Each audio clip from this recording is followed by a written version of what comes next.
Hey everybody, what is going on? I hope you guys are all doing well and welcome to another tutorial video. In this video, I'll be explaining to you guys how you can integrate your Shopify and Etsy stores. So let's get right into it. Now, I'll be using this Gladly article simply because my Shopify stores have, expired. I had the free trial, however, I cannot access it anymore. And even if I did have the free trial, I'm pretty sure that this application which we'll be using in this video is for the paid version, so I can't really show you guys adequately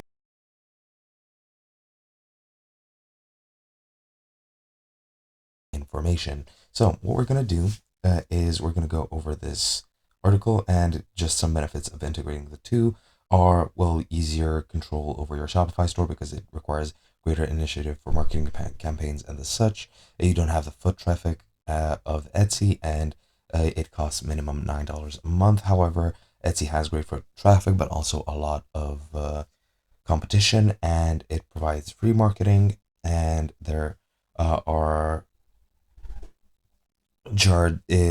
fees that you need to pay as a seller. So that is pretty much it.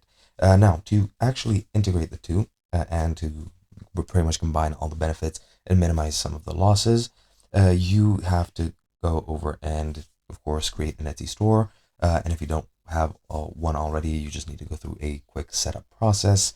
Then once you're done with that, you'll already have set up at least one product. You'll have your name, you'll have your preferences set up, you'll have your billing and payment information and everything. And once you're done with that, you just need to go into Shopify and download the Etsy Marketplace integration.